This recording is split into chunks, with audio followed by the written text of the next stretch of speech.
Advocate B N S ഇവിടെ രമേശ് ചെന്നിത്തലയുടെ പരിഭവം മാറ്റുവാൻ കഴിയുമോ?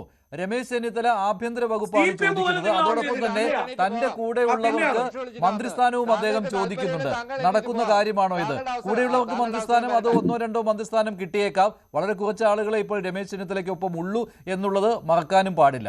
പക്ഷേ രമേശ് ചെന്നിത്തലയെ ആഭ്യന്തരമന്ത്രി ആയിക്കൊണ്ട് ഒരു സെറ്റിൽമെന്റിന് വി ഡി സതീശൻ തയ്യാറാകുമോ?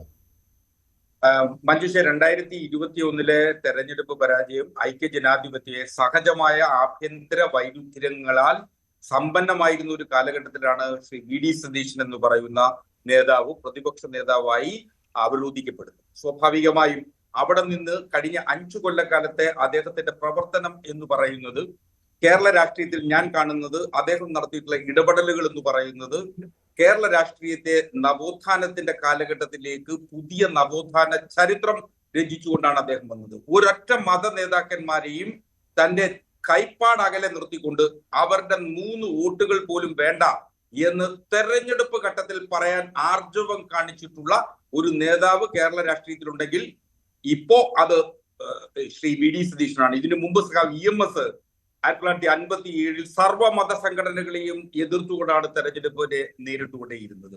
അതുപോലെ ഇപ്പോ ശ്രീ വി ഡി സതീശൻ ഇത്തരത്തിൽ ഒരു തെരഞ്ഞെടുപ്പിന് വരുന്നു. അത് രാഷ്ട്രീയ നവോത്ഥാനം കൂടിയാണ്. കടന്നുപോയല്ലേ അസ്കറെ? എന്താ ജയരാജന് മനസ്സിലാവുന്നില്ലേ? ഇത് ചരിത്രം ജയരാജനെ ഇത് കേരള രാഷ്ട്രീയത്തിൽ ഇന്നുവരെ ഇല്ലാത്ത ഒരു മാറ്റമാണ് ശ്രീ വി ഡി സതീശൻ ഉണ്ടായത്. ജമാഅത്തെ ഇസ്ലാമിയും സകലവിധ ഫണ്ടമെന്റലിസ്റ്റുകളായിട്ട് ഒത്തുചേർന്ന് ഈ ജമാഅത്തെ ഇസ്ലാമിക് എന്റെ ജയരാജ ജമാഅത്തെ ഇസ്ലാമി സംസാരിക്കാൻ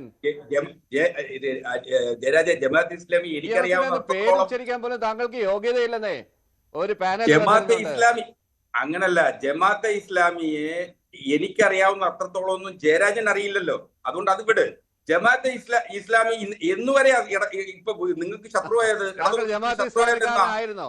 ആട്ടിൻ തോലണിഞ്ഞ ചെന്നായ ആയിരുന്നോ താങ്കൾ? താങ്കൾ ആട്ടിൻ തോലണിഞ്ഞ ചെന്നായ ആയിരുന്നോ? ജയരാജ എന്നെ കൊണ്ട് വായിരിക്കുന്ന കേൾപ്പിക്കല്ലേ? ജയരാജ എന്റെ വായിരിക്കുന്ന പറയിക്കല്ലേ? ഇനി എന്റെ വായിരിക്കുന്ന പറയിക്കാൻ ഇടവരുത്തല്ലേ?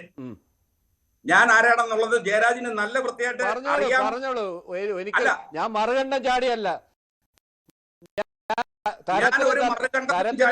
വസ്ത്രമാതിരി എടുക്കുന്ന ആളല്ല. ഒരു ഐഡിയോളജി ഉറച്ചു നിന്നിട്ടുള്ള ആളാണ്.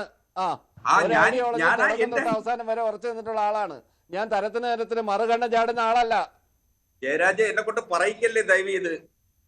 വ്യക്തിപരമായി ചർച്ചയെ കൊണ്ടുപോയി